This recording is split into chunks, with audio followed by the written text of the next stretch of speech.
ಆಪತ್ತುಗಳನ್ನು, ಅಪಾಯಗಳನ್ನು, ಅವಮಾನಗಳನ್ನು ಹೇಗೆ ಎದುರಿಸಬೇಕು? ಮೊದಲನೇದಾಗಿ ದೇವರ ಸಮಯಕ್ಕೋಸ್ಕರ ಕಾದು ಎದುರು ನೋಡಬೇಕು, ಕಾದಿರಬೇಕು. ನೀವು ಮಾಡಿದ ಪ್ರಾರ್ಥನೆಗೆ ತಕ್ಷಣವೇ ಉತ್ತರ ಬರುತ್ತಾ ಇಲ್ಲ ಎಂದು ನಿರಾಶರಾಗದೆ, ನಿರುತ್ಸಾಹಕ್ಕೆ ಒಳಗಾಗದೆ, ದೇವರು ನನಗೆ ಖಚಿತವಾಗಿಯೂ ಉತ್ತರ ಕೊಡುತ್ತಾರೆ ಎಂಬುದಾಗಿ ಆತನ ಸಮಯಕ್ಕೋಸ್ಕರ ಏನ್ಮಾಡಬೇಕು? ಕಾದುಕೊಂಡಿರಬೇಕು. ಸೊ ಫ್ರೆಂಡ್ಸ್, ಮೊದಲನೇದಾಗಿ ನೀವು ಯಾವ ವಿಷಯಕ್ಕಾಗಿ ದೇವರಿಗೆ ಬೇಡಿಕೊಳ್ತಾ ಇದ್ದೀರೋ ಅದಕ್ಕೆ ಉತ್ತರ ಕೊಡುವುದಕ್ಕಾಗಿ ದೇವರು ಒಂದು ಸಮಯವನ್ನು ನೇಮಿಸಿಟ್ಟಿದ್ದಾರೆ. ಯಾವಾಗ ದೇವರು ಒಂದು ಸಮಯವನ್ನು ನೇಮಿಸಿಟ್ಟಿದ್ದಾರೋ ಆ ಸಮಯದಲ್ಲಿಯೇ ನಿಮಗೆ ಉತ್ತರ ಬರುತ್ತದೆ. ಬಹಳ ಕಾಲದ ಹಿಂದೆ ನಾನು ಒಂದು ಪುಸ್ತಕ ಓದಿದೆ. ಆ ಪುಸ್ತಕದಲ್ಲಿ ನಮಗರ್ಥ ಆಗುವ ಹಾಗೆ ಒಂದು ಒಳ್ಳೆಯ ಸ್ಟೋರಿ ಅದರಲ್ಲಿ ಬರೆಯಲಾಗಿತ್ತು. ಅದೇನೆಂದರೆ, ಪರಲೋಕದಲ್ಲಿ ಅಂತೆ ಡೆಲಿವರಿ ರೂಮ್ ಇರುತ್ತದಂತೆ. ಡೆಲಿವರಿ ರೂಮ್ ಅಂದರೆ ಇದು ಸ್ತ್ರೀಯರ ಒಂದು ಹೆರಿಗೆಗೆ ಸಂಬಂಧಪಟ್ಟದಲ್ಲ. ಅಂದರೆ ಪೋಸ್ಟ್ ಮ್ಯಾನ್ ಇದ್ದಾನೆ ಅಂದ್ಕೊಳ್ಳಿ, ಅವನು ಪತ್ರವನ್ನು ಡೆಲಿವರಿ ಮಾಡ್ತಾನೆ, ಹೌದಲ್ಲವೇ? ಹಾಗೆಯೇ ಪರಲೋಕದಲ್ಲಿ ಡೆಲಿವರಿ ರೂಮ್ ಇರುತ್ತದಂತೆ. ಇದು ನಮಗೆ ಅರ್ಥ ಆಗುವಂತೆ ಆ ರೀತಿಯಾಗಿ ಬರೆದಿದ್ದಾರೆ. ದೇವರು ನೀವು ಮಾಡಿದ ಪ್ರಾರ್ಥನೆಯನ್ನು ಕೇಳಿದಾಗ, ಆ ಪ್ರಾರ್ಥನೆ ದೇವರಿಗೆ ಅಂಗೀಕಾರವಾದಾಗ ದೇವರು ಏನ್ ಮಾಡ್ತಾರಂತೆ ಗೊತ್ತಾ? ನಿಮ್ಮ ಪ್ರಾರ್ಥನೆಗೆ ಉತ್ತರವನ್ನು ಆತನು ಬರೆದು ಒಂದು ಕವರ್ನಲ್ಲಿ ಇಟ್ಟು ಹೀಗೆ ಸ್ಟ್ಯಾಂಪ್ ಹಾಕ್ತಾರಂತೆ. ಏನೆಂದು? ಮುಂಚೆ ಹೇಳಿದೇನಲ್ಲವೇ, ಜನವರಿ 17ನೇ ತಾರೀಕಿಗೆ ಸಾಯಂಕಾಲ 7 ಗಂಟೆಗೆ ಡೆಲಿವರಿ ಆಗಬೇಕೆಂದು. ಸೊ ಈಗ ದೇವರು ಉತ್ತರ ಕೊಟ್ಟಿದ್ದಾರೋ ಇಲ್ಲವೋ? ಕೊಟ್ಟಿದ್ದಾರೆ. ಆದರೆ ಯಾವಾಗ ಉತ್ತರ ಬಂದು ನಿಮಗೆ ತಲುಪುತ್ತೆ? ಆತನು ನಿರ್ಣಯಿಸಿರುವ ಕಾಲದಲ್ಲಿ ಬರುತ್ತದೆ. ಅಲ್ಲಿಯವರೆಗೂ ನೀವೇನ್ ಮಾಡಬೇಕು? ಕಾದುಕೊಂಡು ಎದುರು ನೋಡಬೇಕು. ಆದರೆ ಸೈತಾನನು ಏನ್ ಮಾಡ್ತಾನೆ? ಕಾದು ಎದುರು ನೋಡದಂತೆ ಮಾಡ್ತಾನೆ, ಆತುರ ಪಡುವಂತೆ ಮಾಡುತ್ತಾನೆ. ಸೊ ಮೊದಲನೇದಾಗಿ ನೀವು ಮಾಡಬೇಕಾದದ್ದೇನೆಂದರೆ, ನೀವು ಮಾಡಿದ ಪ್ರಾರ್ಥನೆಗೆ ದೇವರು ಒಂದು ಸಮಯವನ್ನು ನಿರ್ಣಯಿಸಿದ್ದಾರೆ ಎಂದು ಯೋಚಿಸಿ ಆತನ ಸಮಯಕ್ಕಾಗಿ ಕಾದಿರಬೇಕು. ಅದೇ ಸಮಯದಲ್ಲಿ ನೀವು ಕಾದು ಎದುರು ನೋಡಬೇಕು. ಆತನು ಕೊಡುವಂತಹ ಉತ್ತರಕ್ಕಾಗಿ ಕಾದು ಎದುರು ನೋಡಬೇಕು. ರೈಟ್. ನೀವು ಬ್ಯಾಂಕಿಗೆ ಹೋಗ್ತೀರಿ ಅಂದ್ಕೊಳ್ಳಿ. ಆ ಬ್ಯಾಂಕ್ನಲ್ಲಿ ನೀವು ಮನಿ ಡ್ರಾ ಮಾಡಿಕೊಳ್ಳುವುದಕ್ಕಾಗಿಯೋ ಇಲ್ಲವೇ ಡೆಪಾಸಿಟ್ ಮಾಡಿಕೊಳ್ಳುವುದಕ್ಕಾಗಿಯೋ ಡಿಡಿಗೋಸ್ಕರವೋ ನೀವು ಹೋಗುವಾಗ ಒಂದು ಟೋಕನ್ ನಂಬರ್ ಕೊಡ್ತಾರೆ. ಮುಂದೆ ಕೂತ್ಕೊಳ್ತೀರಿ. ನೀವು ಹಾಸ್ಪಿಟಲ್ಗೆ ಹೋಗ್ತೀರಿ ಅಂದ್ಕೊಳ್ಳಿ. ಹೋದಾಗ ಅಲ್ಲಿಯೂ ನಿಮಗೊಂದು ಟೋಕನ್ ನಂಬರ್ ಕೊಡ್ತಾರೆ. ಆ ಟೋಕನ್ ಬರುವವರೆಗೂ ಏನ್ ಮಾಡಬೇಕು? ನಿಮ್ಮ ಟೋಕನ್ ನಂಬರ್ ಬರುವವರೆಗೂ ನೀವೇನ್ ಮಾಡಬೇಕು? ಕಾದುಕೊಂಡು ಎದುರು ನೋಡಬೇಕು. ಈಗ ಆಫೀಸ್ ಕೆಲಸ ಮುಗಿಸ್ಕೊಂಡು ಬಸ್ನಿಂದ ಪ್ರಯಾಣ ಮಾಡಬೇಕು. ಬಸ್ ಸ್ಟ್ಯಾಂಡ್ ಹತ್ರ ಬಂದಿದ್ದೀರಿ. ಅಲ್ಲೇನ್ ಮಾಡ್ತೀರಿ? ಕಾದು ಎದುರು ನೋಡಬೇಕು. ರೈಲ್ವೆ ಸ್ಟೇಷನ್ನಲ್ಲಿ ಟ್ರೈನ್ಗೋಸ್ಕರ ಏನ್ ಮಾಡಬೇಕು?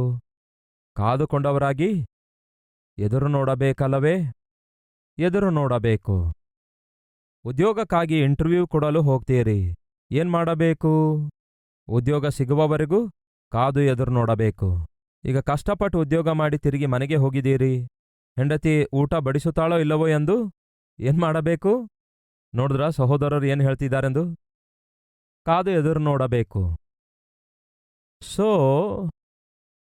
ಟೋಕನ್ ನಂಬರ್ಗಾಗಿ ಕಾದು ಎದುರು ನೋಡ್ತೀರಿ, ಬಸ್ಗಾಗಿ ಕಾದು ಎದುರು ನೋಡ್ತೀರಿ, ಆಟೋಗೋಸ್ಕರ, ಉದ್ಯೋಗಕ್ಕೋಸ್ಕರ, ಮದುವೆಗೋಸ್ಕರ ಕಾದು ಎದುರು ನೋಡ್ತೀರಿ, ಮಕ್ಕಳಾಗಲು ಕಾದು ಎದುರು ನೋಡ್ತೀರಿ. ಇವೆಲ್ಲವುಗಳಿಗಾಗಿ ಕಾದು ಎದುರು ನೋಡ್ತೀರಲ್ಲವೇ? ಹಾಗಾದರೆ ಕೇಳಿರಿ, ದೇವರು ಕೊಡುವ ಉತ್ತರಕ್ಕೋಸ್ಕರವೂ ಕೂಡ ನೀವೇನ್ ಮಾಡಬೇಕು? ಕಾದು ಎದುರು ನೋಡಬೇಕು. ಟೋಕನ್ ನಂಬರ್ 40 ಎಂದು ಹೇಳಿ ಕೈಯಲ್ಲಿ ಟೋಕನ್ ಕೊಡ್ತಾರೆ. ಅಲ್ಲಿ ಆ ನಂಬರ್ ಬರುವವರೆಗೂ ನೀವು ಕಾದುಕೊಂಡು ಎದುರು ನೋಡ್ತೀರೋ ಇಲ್ಲವೋ? ಕಾದುಕೊಂಡು ಕೂತ್ಕೊಳ್ತೀರೋ ಇಲ್ಲವೋ? ಕೂತ್ಕೊಳ್ತೀರಿ. ಅದಕ್ಕಾಗಿಯೇ ನಿಮ್ಮ ಟೋಕನ್ ನಂಬರ್ ಬರುವವರೆಗೂ, ಕಾಲ್ ಲೆಟರ್ ಬರುವವರೆಗೂ, ಮಗು ಹುಟ್ಟುವವರೆಗೂ, ಟ್ರೈನ್ ಬರುವವರೆಗೂ ಕಾದು ಎದುರು ನೋಡ್ತಿರಲ್ಲವೇ? ಅದೇ ಏರ್ಪೋರ್ಟ್ಗೆ ಹೋದ್ರೆ ಫ್ಲೈಟ್ ಬರುವವರೆಗೂ ಕಾದುಕೊಂಡಿರಬೇಕು. ಕಾದು ಎದುರು ನೋಡ್ತಿರಲ್ಲವೇ? ಹಾಗಾದರೆ ಮತ್ತ್ಯಾಕೆ ದೇವರು ಉತ್ತರ ಕೊಡುವವರೆಗೂ ಕಾದು ಎದುರು ನೋಡ್ತಾ ಇಲ್ಲ? ಇವೆಲ್ಲವುಗಳಿಗಿಂತಲೂ ಅತ್ಯಂತ ಬೆಲೆ ಬಾಳುವಂಥದ್ದು ದೇವರು ಉತ್ತರ ಕೊಡುವವರೆಗೂ ನಂಬಿಕೆಯನ್ನು ಕಳೆದುಕೊಳ್ಳಲಾರದೆ ಕಾದು ಎದುರು ನೋಡುವಂಥದ್ದು ಬಹಳ ಬಹಳ ಅವಶ್ಯಕವಾಗಿದೆ. ಮೊದಲನೇದಾಗಿ ದೇವರ ಸಮಯಕ್ಕಾಗಿ ಕಾದುಕೊಂಡಿರಬೇಕು. ಅರ್ಥ ಮಾಡಿಕೊಳ್ಳಬೇಕು, ಎಸ್, ದೇವರು ನನಗೆ ಮಾತು ಕೊಟ್ಟಿದ್ದಾರೆ, ನನ್ನ ಪ್ರಾರ್ಥನೆಗೆ ಉತ್ತರ ಕೊಡ್ತೇನೆಂದು ಮಾತು ಕೊಟ್ಟಿದ್ದಾರೆ, ನನ್ನ ಕಣ್ಣೀರು ಒರೆಸುತ್ತೇನೆಂದು ಮಾತು ಕೊಟ್ಟಿದ್ದಾರೆ, ಮಕ್ಕಳನ್ನು ಕೊಡ್ತೇನೆಂದು ಮಾತು ಕೊಟ್ಟಿದ್ದಾರೆ, ಉದ್ಯೋಗ ಕೊಡ್ತೇನೆಂದು ಮಾತು ಕೊಟ್ಟಿದ್ದಾರೆ, ಬಲವಾಗಿ ಉಪಯೋಗಿಸಿಕೊಳ್ತೇನೆಂದು ಮಾತು ಕೊಟ್ಟಿದ್ದಾರೆ, ಅವಮಾನ ಅಳಿಸಿ ಹಾಕ್ತೇನೆಂದು ಮಾತು ಕೊಟ್ಟಿದ್ದಾರೆ. ನನ್ನನ್ನು ಹೆಚ್ಚಿಸುತ್ತೇನೆಂದು ಮಾತು ಕೊಟ್ಟಿದ್ದಾರೆ, ಸ್ವಂತ ಮನೆ ಕೊಡುತ್ತೇನೆಂಬುದಾಗಿ ಮಾತು ಕೊಟ್ಟಿದ್ದಾರೆ, ಸಭೆ ಕೊಡುತ್ತೇನೆಂದು ಮಾತು ಕೊಟ್ಟಿದ್ದಾರೆ, ಸೇವೆ ಕೊಡುತ್ತೇನೆಂದು ಮಾತು ಕೊಟ್ಟಿದ್ದಾರೆ, ಸುವಾರ್ಥಿಕನಾಗಿ ಮಾಡುತ್ತೇನೆಂದು ಮಾತು ಕೊಟ್ಟಿದ್ದಾರೋ, ಹೀಗೆ ಏನೆಲ್ಲ ಆತನು ಮಾತು ಕೊಟ್ಟಿದ್ದಾರೋ ಆ ಮಾತುಗಳೆಲ್ಲ ಆತನು ನೆರವೇರಿಸುತ್ತಾನೆ. ಆದರೆ ಯಾವಾಗ? ಆತನು ನಿರ್ಣಯಿಸಿರುವಂತಹ ಕಾಲದಲ್ಲಿ. ಇದನ್ನು ನಾವು ಅಂಗೀಕರಿಸಬೇಕು. ಎರಡನೆಯದು, ಕಾದು ಎದುರು ನೋಡಬೇಕು. ಇದು ಬಹಳ ಬಹಳ ಅವಶ್ಯಕವಾಗಿದೆ. ಅಬ್ರಹಾಮನು ಕಾದು ಎದುರು ನೋಡಿದ. 25 ವರ್ಷಗಳವರೆಗೂ ಕಾದು ಎದುರು ನೋಡಿದ. ಯಾಕೆಂದರೆ ಅವನಿಗೆ ಗೊತ್ತು, ದೇವರು ಒಂದು ಸಮಯವನ್ನು ನಿರ್ಣಯಿಸಿಟ್ಟಿದ್ದಾರೆಂದು. ಆ ನಿರ್ಣಯಿಸಿದ ಕಾಲದಲ್ಲಿ ನನಗೆ ಖಚಿತವಾಗಿಯೂ ಉತ್ತರ ಬರುತ್ತದೆ. ಆದುದರಿಂದ ಏನ್ಮಾಡಿದ? ಕಾದು ಎದುರು ನೋಡಿದ. ಯೋಸೇಫನಿಗೆ ದೇವರು ಕನಸುಗಳನ್ನು ಕೊಟ್ಟರು.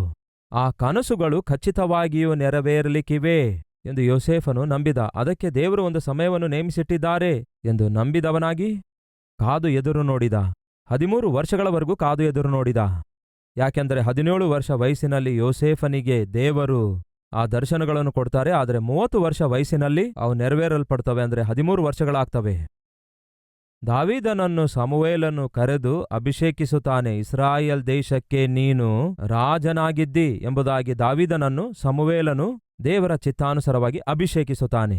ಹಾಗೆ ಅಭಿಷೇಕಿಸಿದ ನಂತರ ಈಗ ದಾವೀದನು ಯಾರಾಗಿದ್ದಾರೆ ಗೊತ್ತಾ ನಿಮಗೆ? He is a ordained king. ದಾವೀದನು ಅಭಿಷೇಕಿಸಲ್ಪಟ್ಟಂತಹ ರಾಜನಾಗಿದ್ದನು. ಆದರೆ ಅಲ್ಲಿ ಸೌಲನು ಸಿಂಹಾಸನದ ಮೇಲೆ ಅದನ್ನು ಬಿಡದೆ ಅಲ್ಲೇ ಕೂತ್ಕೊಂಡಿದ್ದಾನೆ.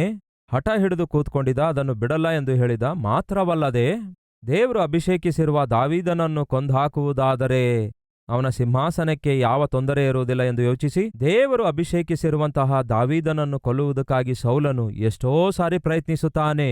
ಕೇಳಿರಿ ಪ್ರಿಯ ಸಹೋದರ ಸಹೋದರಿಯರೇ, ದೇವರು ನಿಮ್ಮನ್ನು ಆರಿಸಿಕೊಳ್ಳುವುದಾದರೂ, ದೇವರು ನಿಮ್ಮನ್ನು ಆಶೀರ್ವದಿಸುವುದಾದರೂ, ದೇವರು ನಿಮ್ಮ ವಿಷಯದಲ್ಲಿ ಉನ್ನತವಾದ ಉದ್ದೇಶಗಳುಳ್ಳವರಾಗಿದ್ದರು, ಒಂದು ವಿಷಯವನ್ನು ಮಾತ್ರ ಮರೆಯಬೇಡಿರಿ, ಅದನ್ನು ನಿಮ್ಮಿಂದ ದೂರ ಮಾಡಬೇಕೆಂದು ಸೈತಾನನು ಶತವಿಧದಲ್ಲಿ ಪ್ರಯತ್ನಿಸುತ್ತಾನೆ.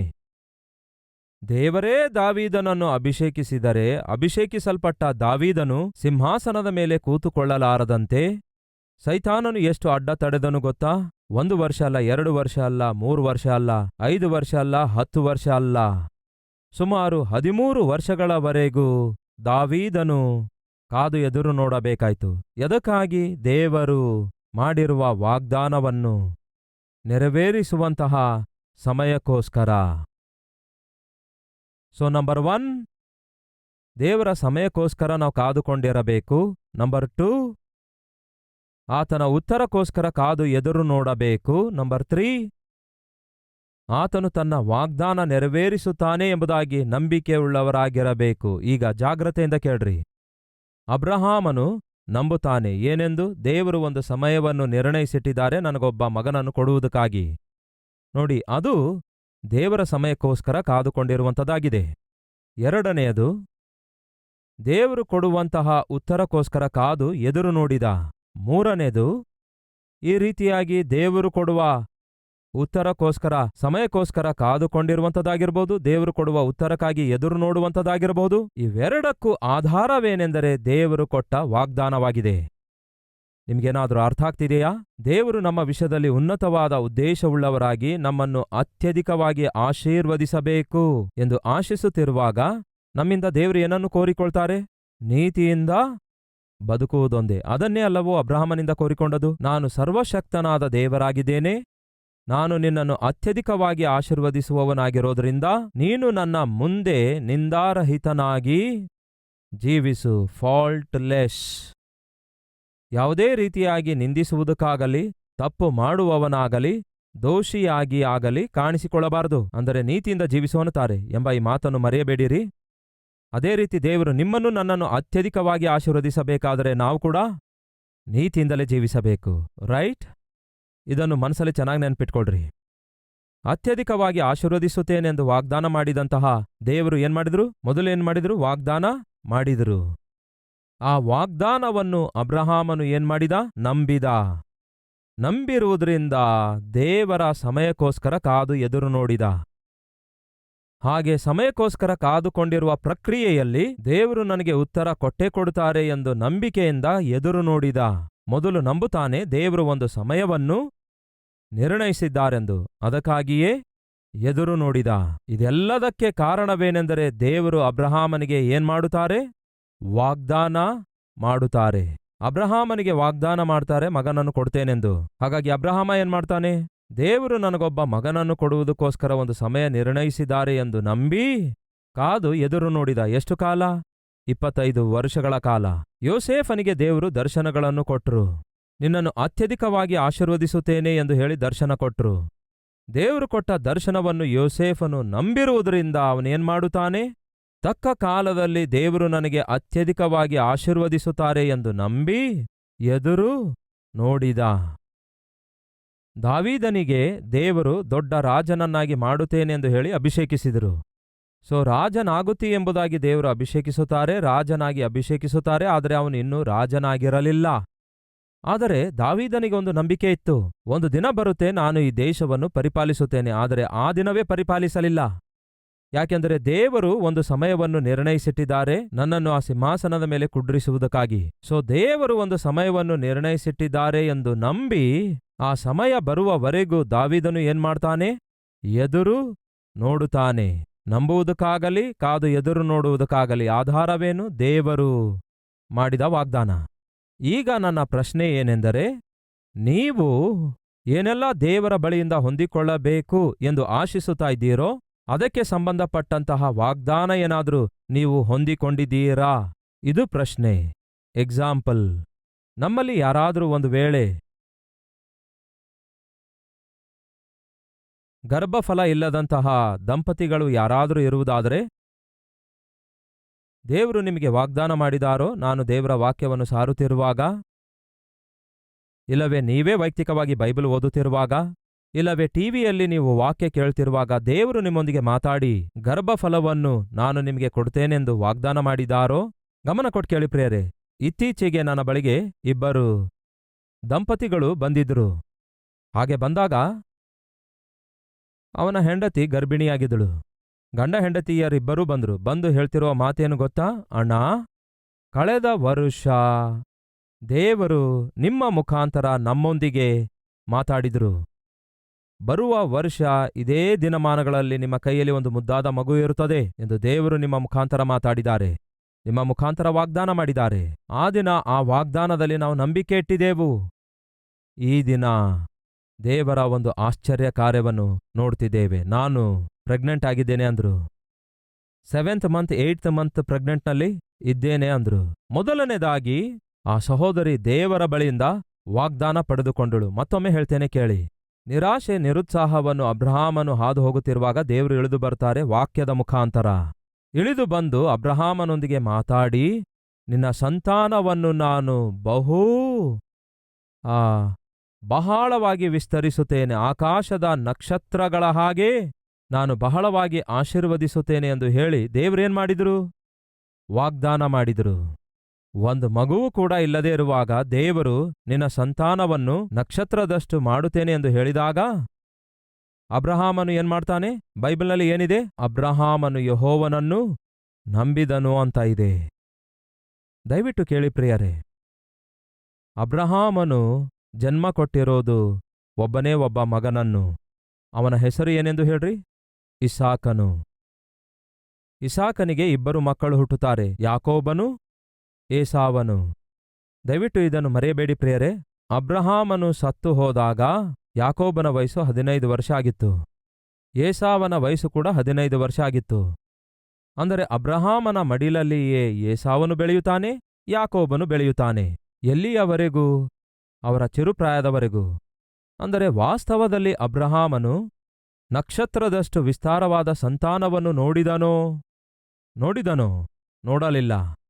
ಅವನು ನೋಡಿರುವ ಸಂತಾನ ಇಸಾಕನು, ಹಾಗೆಯೇ ಮೊಮ್ಮಕ್ಕಳಾಗಿರುವ ಏಸಾವ, ಯಾಕೋಬರನ್ನು ನೋಡಿದನೇ ಹೊರತು ಆನಂತರ ಯಾಕೋಬನಿಗೆ ಹುಟ್ಟಿದಂತಹ 12 ಮಂದಿ ಮಕ್ಕಳನ್ನು ಅಬ್ರಹಾಮನು ನೋಡಲಿಲ್ಲ.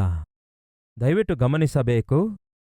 ದೇವರು ಅಬ್ರಹಾಮನಿಗೆ ವಾಗ್ದಾನ ಮಾಡುತ್ತಾರೆ, ನಿನ್ನ ಸಂತಾನವನ್ನು ನಾನು ಒಂದು ಜನಾಂಗವಾಗಿ ಮಾಡುತ್ತೇನೆ, ನಿನ್ನ ಮುಖಾಂತರ ಸಮಸ್ತ ಜನಾಂಗಗಳನ್ನು ಆಶೀರ್ವದಿಸುತ್ತೇನೆ ಎಂದು ಅಬ್ರಹಾಮನಿಗೆ ವಾಗ್ದಾನ ಮಾಡುತ್ತಾರೆ. ಹಾಗೆ ವಾಗ್ದಾನ ಮಾಡಿ ಇಲ್ಲಿಯವರೆಗೂ ಎಷ್ಟು ಕಾಲ ಆಯಿತು ಗೊತ್ತಾ? 4000 ವರ್ಷಗಳು ಕಳೆದು ಹೋದವು. 4,000 ವರ್ಷಗಳಾದುವು. ಹೇಗೆ ಹೇಳಬಲ್ಲೆ? ಈ ದಿನದಿಂದ ಯೇಸು ಹುಟ್ಟಿದ ಕಾಲದವರೆಗೂ 2,000 ವರ್ಷಗಳು ಕಳೆದುವು. ಯೇಸು ಹುಟ್ಟಿರುವ ಕಾಲದಿಂದಲೂ ಅಬ್ರಹಾಮನು ಹುಟ್ಟಿದ ಕಾಲದವರೆಗೂ 2,000 ವರ್ಷಗಳಾಗುತ್ತವೆ. ಸೊ 2,000 ವರ್ಷಗಳು ಪ್ಲಸ್ 2,000 ವರ್ಷಗಳು = 4,000 ವರ್ಷಗಳು. ದಯವಿಟ್ಟು ಅರ್ಥ ಮಾಡಿಕೊಳ್ಳಿರಿ. ಈ ದಿನ ಯಾರ್ಯಾರು ಯೇಸು ಕ್ರಿಸ್ತನನ್ನು ಸ್ವಂತ ರಕ್ಷಕನನ್ನಾಗಿ ಅಂಗೀಕರಿಸಿದಾರೋ ಅವರೆಲ್ಲರೂ ಕೂಡ ಅಬ್ರಹಾಮನ ಸಂತಾನವಾಗಿದ್ದಾರೆ. ನಿಮಗೆ ಜ್ಞಾಪಕ ಇದೆಯಾ? ಜಕ್ಕಾಯನು ಯೇಸು ಕ್ರಿಸ್ತನನ್ನು ಸ್ವಂತ ರಕ್ಷಕನನ್ನಾಗಿ ಅಂಗೀಕರಿಸಿದಾಗ ಯೇಸು ಏನ್ ಹೇಳ್ತಾರೆ? ಇವನು ಕೂಡ ಅಬ್ರಹಾಮನ ಸಂತಾನವಾಗಿದ್ದಾನೆ ಅನ್ನುತ್ತಾರೆ. ಅಂದರೆ ಕ್ರಿಸ್ತನನ್ನು ಸ್ವಂತ ರಕ್ಷಕನನ್ನಾಗಿ ಅಂಗೀಕರಿಸಿರುವ ಪ್ರತಿಯೊಬ್ಬರೂ ಕೂಡ ಅಬ್ರಹಾಮನ ಸಂತತಿಯಾಗಿದ್ದಾರೆ. ಈ ದಿನ ಕ್ರಿಸ್ತನನ್ನು ಅಂಗೀಕರಿಸಿದಂಥವರು ಈ ಭೂಮಿಯ ಮೇಲೆ ಕೋಟ್ಯಾಂತರ ಸಂಖ್ಯೆಯಲ್ಲಿದ್ದಾರೆ. ಯಾರು ಇವರು? ಅಬ್ರಹಾಮನ ಸಂತತಿಯಾಗಿದ್ದಾರೆ. ಅರ್ಥ ಮಾಡಿಕೊಳ್ಳಿರಿ ಪ್ರಿಯರೇ. ಅಬ್ರಹಾಮನಿಗೆ ಯಾವ ವಾಗ್ದಾನವನ್ನು ದೇವರು ಕೊಟ್ಟಿದ್ದರೋ ಆ ವಾಗ್ದಾನವನ್ನು ನೆರವೇರಿಸಿದರೋ ಇಲ್ಲವೋ? ನೆರವೇರಿಸುತ್ತಾ ಇದ್ದಾರೆ. ಅಬ್ರಹಾಮನು ಈ ದಿನ ಭೂಮಿಯ ಮೇಲಿದ್ದಾನೋ? ಇಲ್ಲ. ಸತ್ತು ಹೋದನಲ್ಲವೇ? ಸತ್ತು ಹೋದ. ಅಬ್ರಹಾಮನಂತೂ ಸತ್ತು ಹೋದ. ಆದರೆ ದೇವರು ಮಾಡಿರುವ ವಾಗ್ದಾನ ಸತ್ತು ಹೋಗಲಿಲ್ಲ. ಯಾಕೆಂದರೆ ನನ್ನ ದೇವರು ಒಂದು ಮಾತು ಕೊಡುವುದಾದರೆ ಆ ಮಾತನ್ನು ಖಚಿತವಾಗಿಯೂ ನೆರವೇರಿಸುತ್ತಾರೆ. ಸೊ ನಮ್ಮ ಆತ್ಮಿಕ ಜೀವಿತದಲ್ಲಿ ಕೆಲವೊಂದು ಅಮೂಲ್ಯವಾದ ಪಾಠಗಳನ್ನು ಖಚಿತವಾಗಿಯೂ ನಮ್ಮ ಹೃದಯದಲ್ಲಿ ಬರೆದಿಟ್ಟುಕೊಳ್ಳಬೇಕು. 1, ದೇವರು ನಿಮ್ಮನ್ನು ಅತ್ಯಧಿಕವಾಗಿ ಆಶೀರ್ವದಿಸ್ತಾರೆ. ಹಾಗಾಗಿ ನೀತಿಯಿಂದ ಜೀವಿಸಬೇಕು. ಅತ್ಯಧಿಕವಾಗಿ ಆಶೀರ್ವದಿಸುವಂತಹ ಆ ದೇವರು ನಿಮ್ಮನ್ನು ಆಶೀರ್ವದಿಸುವುದಕ್ಕಾಗಿ ಒಂದು ಸಮಯವನ್ನು ನಿರ್ಣಯಿಸಿಟ್ಟಿದ್ದಾರೆ. ಹಾಗಾಗಿ ಆ ಸಮಯಕ್ಕೋಸ್ಕರ ನೀವು ಕಾದು ಎದುರು ನೋಡಬೇಕು. ನಿಮ್ಮನ್ನು ಯಾವ ರೀತಿಯಾಗಿ ದೇವರು ಆಶೀರ್ವದಿಸಬೇಕು ಎಂದು ನಿರ್ಣಯಿಸಿದ್ದಾರೆಂದು ನೀವು ತಿಳಿದುಕೊಳ್ಳಬೇಕಾದರೆ ಬೈಬಲ್ ಓದಬೇಕು. ಈ ಬೈಬಲ್ನಲ್ಲಿಯೇ ದೇವರು ನಿಮಗೋಸ್ಕರ ನನಗೋಸ್ಕರ ಹಾಕಿಕೊಂಡಿರುವ ಪ್ರಣಾಳಿಕೆ ಏನಾಗಿದೆ ಎಂದು ತಿಳಿಯಪಡಿಸುತ್ತಾರೆ. ನಾನು ಒಬ್ಬ ಸೇವಕನಾಗಬೇಕೆಂದು, ನಾನು ದೇವರ ಸೇವೆ ಮಾಡಬೇಕೆಂದು ನನಗೆ ಯಾರೂ ಹೇಳಲಿಲ್ಲ. ಯಾವ ಪಾಸ್ಟರ್ ಅವರೂ ಹೇಳಲಿಲ್ಲ. ಯಾವ ಬೋಧಕನೂ ಹೇಳಲಿಲ್ಲ. ಆದರೆ ನನ್ನ ದೇವರು ಸ್ವತಃ ತಾನೇ ತಿಳಿಸಿದ್ದಾರೆ. ಹೇಗೆ ತಿಳಿಸಿದ್ದಾರೆ? ಪರಿಶುದ್ಧ ಸತ್ಯವೇದದಿಂದ ತಿಳಿಯಪಡಿಸಿದ್ದಾರೆ. ನನ್ನ ಜೀವಿತದಲ್ಲಿ ಮೊಟ್ಟಮೊದಲು ಸಾರಿ ನಾನು ಬೈಬಲನ್ನು ತೆರೆದಾಗ ನಾನು ಓದಿರುವಂತಹ ಇಲ್ಲವೇ ನನ್ನ ಕಣ್ಣಿಗೆ ಕಾಣಿಸಿರುವಂತಹ ವಚನ ಯಾವುದೆಂದು ಗೊತ್ತಾ ನಿಮಗೆ? ಯೆರೆಮೀಯನ ಪುಸ್ತಕ 1ನೇ ಅಧ್ಯಾಯ ವಚನ 4ರಿಂದ ಓದುತ್ತೇನೆ ಕೇಳ್ರಿ. ನನ್ನ ಜೀವಿತದಲ್ಲಿಯೇ ಮೊಟ್ಟಮೊದಲ ಸಾರಿ ಮೊಳಕಾಲೂರಿ ಪ್ರಾರ್ಥನೆ ಮಾಡಿದ ನಂತರ ಬೈಬಲ್ ಓದೋಣ ಎಂದು ಬೈಬಲ್ ತೆರೆದು ನೋಡಿದ್ರೆ ನನ್ನ ಕಣ್ಣಿಗೆ ಬಿದ್ದಿರುವ ವಚನ ಯಾವುದೆಂದು ಓದುತ್ತೇನೆ ಕೇಳ್ರಿ. ಯೆರೆಮೀಯನ ಪುಸ್ತಕ 1ನೇ ಅಧ್ಯಾಯ ವಚನ 4ರಿಂದ ಓದುತ್ತಿದ್ದೇನೆ ಕೇಳ್ರಿ. ಯೆಹೋವನ ವಾಕ್ಯವು ನನಗೆ ಪ್ರತ್ಯಕ್ಷವಾಗಿ ಹೀಗೆ ಆತನು ಹೇಳಿದನು, ಗರ್ಭದಲ್ಲಿ ನಾನು ನಿನ್ನನ್ನು ರೂಪಿಸುವುದಕ್ಕಿಂತ ಮುಂಚೆ ನಿನ್ನನ್ನು ತಿಳಿದಿದ್ದೇನು. ನೀನು ಉದರದಿಂದ ಬರುವುದಕ್ಕೆ ಮೊದಲೇ ನಾನು ನಿನ್ನನ್ನು ಪ್ರತಿಷ್ಠಿಸಿದ್ದೇನೆ. ಜನಾಂಗಗಳಿಗೆ ಪ್ರವಾದಿಯನ್ನಾಗಿ ನಿನ್ನನ್ನು ನೇಮಿಸಿದ್ದೇನೆ. ಅದಕ್ಕೆ ನಾನು, ಅಯ್ಯೋ ಕರ್ತನಾದ ಯೆಹೋವನೇ, ಚಿತ್ತೈಸು, ನಾನು ಮಾತು ಬಲ್ಲವನಲ್ಲವಲ್ಲ, ಮಾತಾಡಲು ನನಗೆ ಶಕ್ತಿ ಸಾಲುವುದಿಲ್ಲ ಎಂದು ನಾನು ಹೇಳಲು ಯೆಹೋವನು ನನಗೆ ಈ ರೀತಿಯಾಗಿ ಹೇಳಿದನು, ನಾನು ಬಾಲಕನು ಎಂದು ಹೇಳಬೇಡ.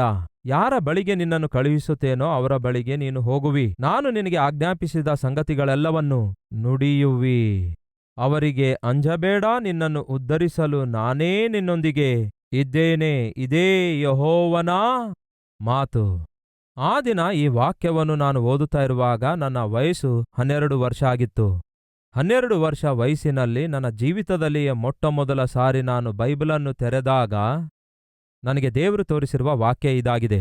ಇದನ್ನು ಓದುತ್ತಿರುವ ಸಮಯದಲ್ಲಿಯೇ ನನ್ನ ಹೃದಯದೊಳಗೆ ಒಂದು ಬಲವಾದ ನಂಬಿಕೆ ನೆಡಲ್ಪಟ್ಟಿತು. ಅದೇನೆಂದರೆ, ಒಂದು ದಿನ ದೇವರು ಈ ದೀನ ಸೇವಕನನ್ನು ಒಂದು ದೊಡ್ಡ ಸೇವಕನನ್ನಾಗಿ ಮಾಡುತ್ತಾರೆಂದು. ಹಾಗಾಗಿ ಅವಾಗ ನನ್ನ ಬೈಬಲ್ ಮೇಲೆ ನಾನು ಬರೆದುಕೊಂಡೆ. 12 ವರ್ಷ ವಯಸ್ಸಿನಲ್ಲಿ ನನ್ನ ಬೈಬಲ್ ಮೇಲೆ ನಾನು ಬರೆದುಕೊಂಡದೇನು ಗೊತ್ತಾ? ದೇವರ ಸೇವಕನಾದ ಸತೀಶ್ ಕುಮಾರ್ ಎಂದು ಬರೆದಿಟ್ಕೊಂಡೆ. ಎಲ್ಲಿಂದ ಬಂದಿತು ನನಗೆ ಈ ನಂಬಿಕೆ? ಯಾರು ತಿಳಿಯಪಡಿಸಿದ್ದಾರೆ ನಾನೊಬ್ಬ ಸೇವಕನಾಗ್ಲಿಕ್ಕಿದ್ದೇನೆ ಎಂದು? ಯಾರು ತಿಳಿಯಪಡಿಸಿದ್ದಾರೆ ನನ್ನ ಬಾಯಿಯೊಳಗಡೆ ದೇವರು ತನ್ನ ವಾಕ್ಯ ಇಟ್ಟಿದ್ದಾರೆ ಎಂಬುದಾಗಿ? ಇಗೋ ಈ ಪರಿಶುದ್ಧ ಸತ್ಯವೇದ. ನಕ್ಷತ್ರದಷ್ಟು ವಿಸ್ತಾರವಾದ ಸಂತಾನವನ್ನು ನಾನು ನಿನಗೆ ಕೊಡುತ್ತೇನೆ ಎಂಬುದಾಗಿ ದೇವರು ಅಬ್ರಹಾಮನಿಗೆ ಹೇಳಿದಾರಲ್ಲವೇ? 15ನೇ ಅಧ್ಯಾಯ 1ನೇ ವಚನದಲ್ಲಿ ಅಲ್ಲಿ ಏನೆಂದು ಬರೆಯಲಾಗಿದೆ? ದೇವರ ವಾಕ್ಯವು ಅಬ್ರಹಾಮನಿಗೆ ಪ್ರತ್ಯಕ್ಷವಾಯಿತು. ಏನು ಪ್ರತ್ಯಕ್ಷವಾಯಿತಂತೆ? ದೇವರ ವಾಕ್ಯ.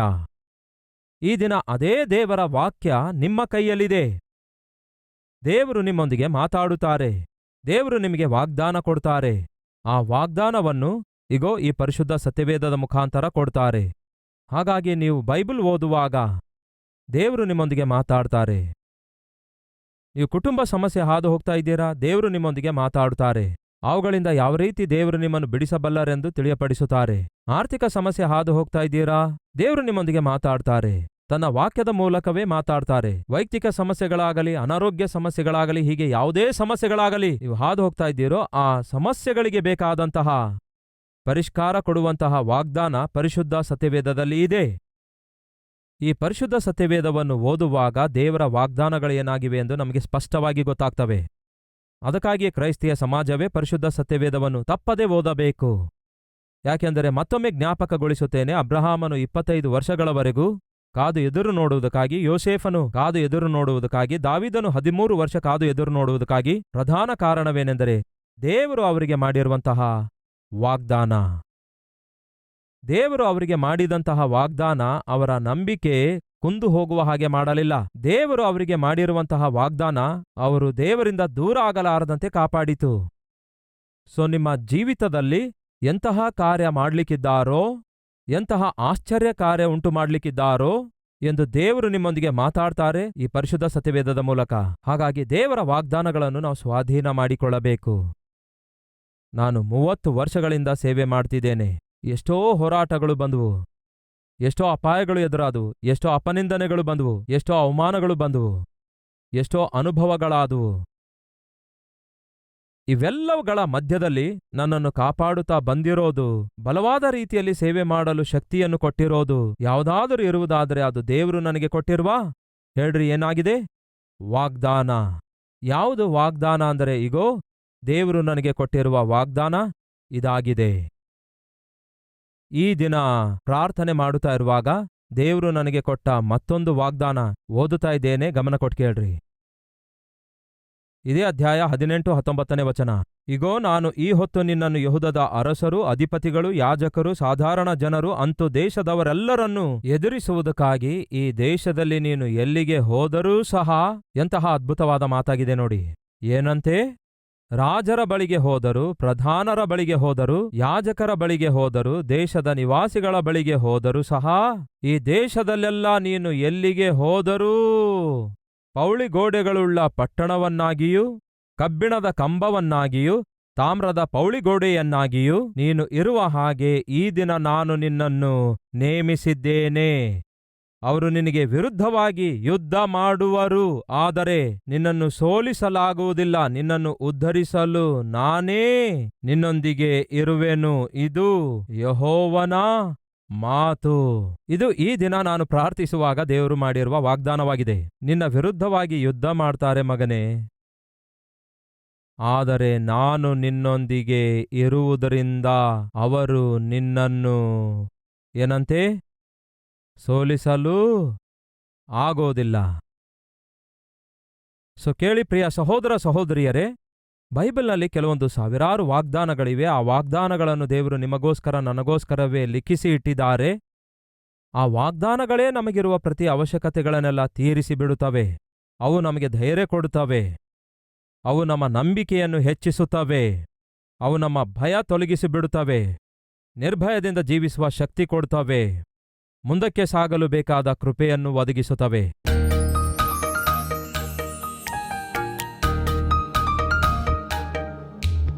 ಮಹಾಪರಿಶುದ್ಧನಾದ, ಪ್ರೀತಿಯುಳ್ಳಂತಹ, ದಿವ್ಯನಾದ ದೇವರೇ, ಸೈತಾನನು ಮಾಡುವಂತಹ ಎಲ್ಲಾ ವಿಧವಾದ ಕುತಂತ್ರಗಳಿಂದಲೂ ಹಾಗೂ ಸೈತಾನನ ಒಳಸಂಚುಗಳಿಂದ ದೇವರೇ ನಿಮ್ಮ ಸಭೆಯನ್ನು ನೀವೇ ಕಾಪಾಡಿಕೊಳ್ಳಬೇಕೆಂದು ಕೋರಿಕೊಳ್ಳುತ್ತೇವೆ. ಪೌಲನಂತಹ ಮಹಾದೊಡ್ಡ ಅಪೋಸ್ತಲನೇ ಸೇವೆ ಮಾಡ್ತಿರುವಾಗ ಯೆಹೂದ್ಯರೇ ಆಟಂಕಪಡಿಸಿದ್ರು, ಯಾಜಕರುಗಳೇ ಆಟಂಕಪಡಿಸಿದ್ರು. ಯೆರೆಮೀಯನಂತಹ ಪ್ರವಾದಿ ನಿಮ್ಮ ಕುರಿತಾಗಿರುವಂತಹ ವಾಕ್ಯವನ್ನು ಪ್ರಕಟಿಸುತ್ತಾ ಇರುವಾಗ ಆ ಪ್ರವಾದನೆಗಳನ್ನು ವಿರೋಧಿಸ್ತಾರೆ, ಪ್ರವಾದಿಯನ್ನು ವಿರೋಧಿಸ್ತಾರೆ, ಪರಿಚರ್ಯಕ್ಕೆ ಅಡೆತಡೆಯಾಗುತ್ತಾರೆ. ಅಂದರೆ ನಿಮ್ಮಿಂದ ಆರಿಸಲ್ಪಟ್ಟು ಪ್ರಯಾಸ ಪಡುತ್ತಿರುವ ಸೇವಕರಿಗೆ ಆಟಂಕಪಡಿಸುವುದು, ಅಭ್ಯಂತರಪಡಿಸುವುದು, ಅವಮಾನಗೊಳಿಸುವುದು, ಅಲ್ಲ ಸಲ್ಲದ ನಿಂದೆ ಹೊರಿಸುವಂತಹ ಈ ಕಾರ್ಯ ಏನು ಹೊಸದಲ್ಲ ಎಂದು ಬೈಬಲ್ ಹೇಳುತ್ತದೆ. ಇವೆಲ್ಲವುಗಳ ನಡುವೆ ನಿನ್ನ ದಾಸನಿಗೆ ದೇವರೇ ನೀವು ವಾಗ್ದಾನ ಮಾಡಿದ್ದೀರಿ, ಅವರು ನಿನಗೆ ವಿರುದ್ಧವಾಗಿ ಯುದ್ಧ ಮಾಡುವರು, ಆದರೆ ಅವರು ನಿನ್ನನ್ನು ಸೋಲಿಸಲಾಗುವುದಿಲ್ಲ. ನಾನು ನಿನ್ನ ಸಂಗಡ ಇದ್ದೇನೆ ಎಂದು ವಾಗ್ದಾನ ಮಾಡಿದಿರಿ. ಆ ವಾಗ್ದಾನವನ್ನು ನೆರವೇರಿಸಿ ದೇವರೇ, ಮುಂಬರುವ ದಿನಗಳಲ್ಲಿ ಮತ್ತಷ್ಟು ಅದ್ಭುತವಾದ ಸೇವೆ ಮಾಡುವಂತಹ ಮಹಾಕೃಪೆ ಕನಿಕರವನ್ನು ಅನುಗ್ರಹಿಸಬೇಕೆಂಬುದಾಗಿ ಕೋರಿಕೊಳ್ಳುತ್ತೇವೆ. ನಿಮಗೆ ಎಲ್ಲಾ ಮಹಿಮೆ, ಘನತೆ, ಪ್ರಭಾವವನ್ನು ಸಲ್ಲಿಸುತ್ತಾ ಯೇಸುವಿನ ನಾಮದಲ್ಲಿ ಬೇಡಿ ಹೊಂದಿದ್ದೇವೆ ತಂದೆಯೇ, ಆಮೇನ್.